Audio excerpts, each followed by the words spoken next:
Hi, and welcome to the CAFMA Connect. Let's start over again. Go for it. Okay. I forgot who I was. Yeah, it happens. Vodka. All it says is S. Yeah. I don't know. Hi, and welcome to the CAFMA Connect. I'm your host, Fire Chief Scott Freitag, and with me again this week is my illustrious co-host, Assistant Chief John Feddema. John? Yeah, thanks for having me back. Absolutely. We like having you back. I get a lot of good feedback on you being here. The deadpan look. Yes. You know, I will say, John, that I'm working with an executive coach right now on my communication skills because I tend to use a lot of words for those of you that know me. It's true. And John knows that. And so we're working on answering questions properly. And I'm going to have to say that you are very skilled at part of what he's trying to teach me. Not saying anything? No, you have to say something. But if I ask you a question, I'll generally get a yes or no, even if it's supposed to be a fill-in-the-blank question or a multiple-choice question. It's still yes or no. So you have it not perfected. Sure. But you're getting better. It's not a surprise that communication is still working on that. If I could give you some of my words that I wouldn't use, then I think we'd have a good balance here. Perfect. So, John, I sent you a draft copy of the review this week, and typically what we would talk about today is whatever was in the Chief's desk. Last week we interviewed Leo, which was fantastic. Yep. Plus, some people may have found that controversial, so I just decided not to do the topic as part of the podcast. But I sent you what I wrote this week, which is not what we're going to talk about. Perfect. Yes. So last week, after the events at the Capitol, I've been out to a lunch meeting with one of our board members, and I got back to the office, and they said, "Do you know what's happening?" And I said, "No, I have no idea. I was at lunch." So they filled me in, and I looked at what was happening just a little bit because there's nothing I could do about it. Followed up with Phoenix Fire to find out how they were doing as part of the Arizona Fire Chiefs Association, It really, I had to take a step back for a moment and contemplate what was happening there, what's happening all around us, and how does that impact us in the fire service. So Thursday night last week, I sent out an email agency-wide, and part of that, the main point was, don't say anything on social media in a moment of emotion that's going to get you fired. Sure. And I don't know if you know this or not, John, and I'm going to ask you, were you aware that firefighters have opinions? Yes, I'm well aware of that, yes. Yeah, and it's interesting because they'll put their opinions out there, and then other people who have differing opinions, stupid people, will comment, and then there's an argument, and somebody ends up getting fired. That is happening, yes. It's happening across the country, and we need to stop that. So the point is, don't get into a debate on social media because social media is not a debate platform. No, that's true. And as we look at going into next week, there's a lot of chatter out there about what could happen around the country, and that is going to cause a wide array of emotions with people. Yeah. Fear, anger, and we don't want our folks going out on social media and saying something that would hinder their ability to do their job for our agency. No, that's true. There's been a lot of examples of people that have good people that have lost their jobs in, like I say, a moment of emotion or frustration, whatever causes them to write what they write or post what they post, or even there's been issues with liking certain things. Right. And that's just the nature of where we're at in society. This time, this period of time where we have to be very careful. Freedom of speech obviously comes up a lot of it, and it's always a reminder that you have the freedom of speech, but you don't necessarily have the freedom to say certain things and still be employed here. Right. Now, John, I know you're not a big social media guy, and so I'm going to put this out there as an overhead question. I'm going to put it out there to our producer off camera, Jonah, who knows more about tech as well. And the question is this: have you ever seen a debate on social media change the hearts and minds of anyone or change their position? I've been off social media for 10 years this July, so Okay, so Jonah's been off social media. I would get off social media if it wasn't for needing to promote CAFMA. Sure. Right, so I do that.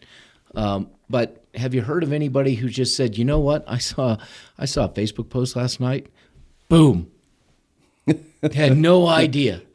Yeah. Changed the very way I think and approach everything in my life. Probably not. Yeah, usually the boom is it was probably something that was funny and maybe inappropriate. Yeah, probably. I mean, for me, I've taken all the news off of my social media as much as I can. I've clicked on a lot of Jeeps, muscle cars, and puppies because puppies are cute.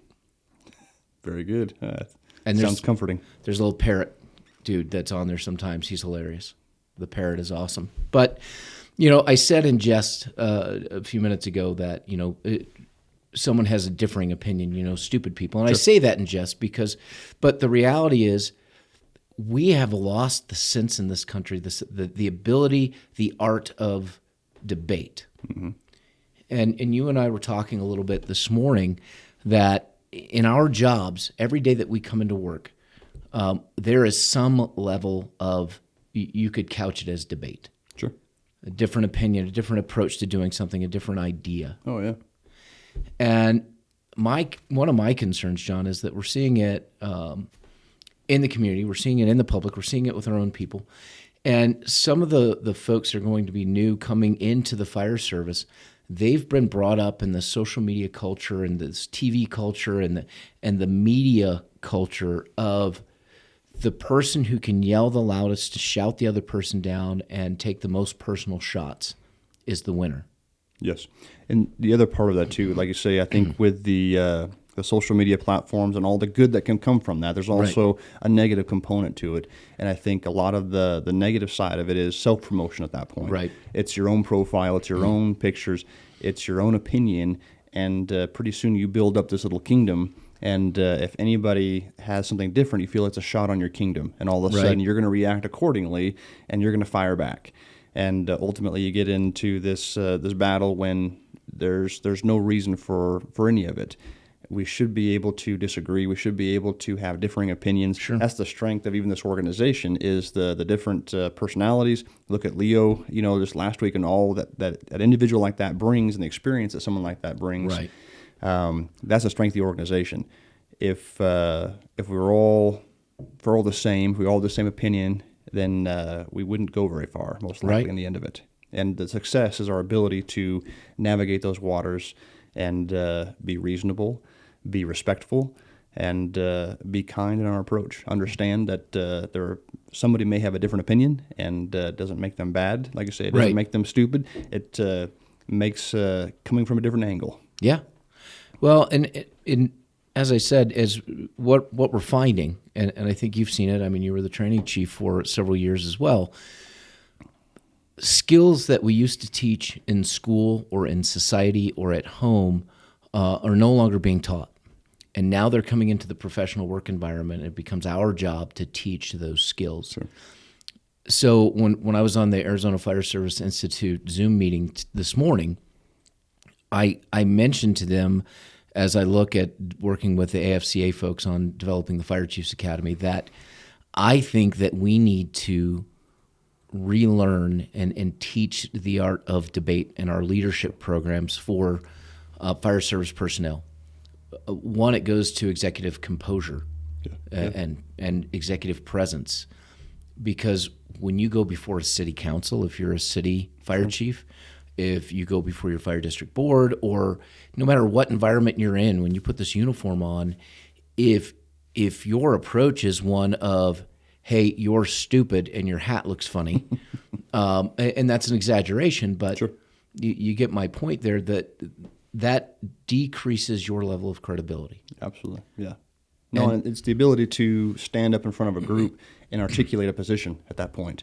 And it's no different than whether it's in the office or if it's in front of the council. The ability to present your position or whatever you're discussing in a manner that's articulate and reasonable and positive to some degree. It's a skill, and it's a skill that we don't develop. Right. And we need that skill, and we need to get back to using it not just in the professional work environment, but in our personal lives. Absolutely. Because it's been lost. If you watched any of the presidential debates, and we're not going to get deep into politics at all, but those were not debates. Sure. And if you watched them over the last several cycles, they're not debates. We're not discussing and debating ideas. We're attacking people. And that's the example that's being set in our country right now. And it's not a good example. No. And so one of the things that I'm going to start introducing, I think, in some of the programs I teach, one, there was a TED Talks I sent out last week that's Julia, and it's Dhar. I don't know how to say her last name. How to Disagree Productively and Find Common Ground. Now, this was 2018, 2019, so it's during this time that we're in, but it's not 2020 where things have really gotten bad. Yep. It's 2021 now, and it's good catch. Hasn't gotten better. And then the article I sent out was For the Sake of Argument, which was a study or a paper out of Harvard Kennedy School, which I thought was really good talking about this topic. So it's just for all of you out there, anybody listening to this that's part of CAFMA, or if you're in the community, as we go into next week, try to remember civility, try to remember civil discourse, that it's okay to have a different opinion, and it's okay to have a conversation about those opinions. Yep. It's not okay to yell and tear other people down personally because they think differently than you. Absolutely. The other part of this that I think is important, and I've been told this before, I've read it in a book, I've experienced it myself, but it also goes to this as we're looking into next week. If you're a leader of an organization, your words mean something. And not if you're the leader, if you're in a leadership role. Sure. So if you're tweeting something, if you're Facebooking something, whatever that is, and you're in that leadership role, think that, hey, people see that, and sometimes they act on it. Doesn't matter what side of the aisle that you're on. Sure. Because both sides are guilty of being idiots. Yes. Right now. And a lot of the American public is guilty of following that lead. Yeah. But I've tried to learn that as the fire chief. If I go into a senior staff meeting with you and I start off with, John, I think we need to do this. What are your thoughts? That puts you in a position of, well, I already know where the chief stands, so I'm just going to tell him how he gets that done. Correct. It's automatically a defensive position at that point. If I agree with you, then everything's terrific. I'll just say, yeah, it sounds good. I agree with you. But I know that there's going to be conflict inherently if there's some reason I think completely different than you. And like you say, when you're coming in with that position of power and authority, if you're trying to direct the waters, the direction of it, there's time and a place for that. But if you're truly looking for opinion and the group, the thoughts of the group, you'll have to, like you say, navigate that a little differently, where you're searching for that information prior to saying, "Here's what I'm doing." Because if you tell me, like, "Here's what it is," I have to decide, like, okay, well, how much is it worth arguing over this? Right. Is this a fight I want to fight, or do I have a different opinion, but I'm just going to hold it today because I don't feel like arguing? Right. Well, and I've recognized that myself, that I need to work on that. It always threw me when I came to Arizona, because your predecessor, Jeff Polachek, would say, "Hey, your words mean something. You need to be careful." And I would always respond back to him, "Since when do my words mean anything?" Because where I was previously, they didn't. Yeah. And now I'm here, but there's a different level of respect that's offered I think in the Arizona Fire Service than there are in other places. And so I'm trying to remember that and work on it. But out of the book I was reading, Radical Candor, she talked about a Goldman Sachs executive who walked the trading floor one day and stopped randomly to talk to somebody and said, the person said, "Hey, I just bought this gold at this price." And he said, "Oh, great, I like gold." And like sometime later, a month or two later, he's like, "Why do we own so much gold?" And they said, "Well, you gave us the direction to buy gold." Your words mean something when you say them, and you need to think about that. There's a time for me to say, "I think we should do this," and there's a time for me to say, "Hey, John, I've got some thoughts going through my head on this topic. What do you think?" And I think that goes along with what you were saying earlier in terms of the discourse that's going on right now. If you, in your position, decide that you're going to weigh in on some of the topics that are going on, some of the issues that are going on, and you start displaying things on social media or even in conversations, people are going to follow that lead. Right. And it's on both sides of it. Like you say, you can influence people in a positive way, and it's very easy to influence people in a negative way, sometimes not intentionally. Right. Yeah, I wish the media would think that way today, because they're intentionally trying to lead people the wrong way and censor things. And I don't know what happened to journalism, but it's dead. I missed the funeral, apparently. But certainly not helping the civil discourse. So we'll see. I have a meeting Friday, tomorrow morning, or this morning, but we're recording on Thursday, so it's going to play Friday. Either way, I have a meeting Friday morning with Homeland Security out of Phoenix, and we're going to talk about what projections are for next week, because we want to make sure that the Arizona Fire Service as a whole, as a collective, is prepared to collapse on the urban centers if we need to. But for those out there listening, look, violence is not the way to do this. We have systems in place in our democratic republic to handle these things. And please, I'm urging you, the violence isn't the answer. If you want to march, if you want to protest, if you want your voice to be heard, fantastic. But tearing down a building is not the way. And we didn't support that over the summer, and we don't support it now. Hurting people is never the right answer. No. So with that, we're actually a little bit shorter than we were last time, but that's because Leo was here. Yeah, he had lots of words. Leo has lots of stuff to say. But I want to end on a happy note. I think, understand there's things in your life that you can control, and there's things that you can't. Yep. And don't get yourself so emotionally wrapped up in something that you have no control over, that you can't think straight, or that it is in some way a detriment to your overall health. And that's why I've pushed a lot of that media stuff aside. We'll see how next week goes. I think for us, I've got an idea of a topic for next week's review already, which is it's good. I generally don't have ideas, but terrific. I know. Ironically, I saw it on social media last night. Yeah, it's trouble. But I didn't click on it because it was. I just read the headline. I'm like, well, that's cool. I'll look at it somewhere else, because I just want cars and puppies coming up on my feed, and the parrot. Sounds nice. Yeah, the parrots. We should get a parrot. No, we get. It'd repeat everything you said. Now it'd be twice as much words. That's a valid point. Yes. Yeah. All right. No parrots. Nope. Well, until next time, stay off social media. Don't watch the news, and focus on what you can control in your life.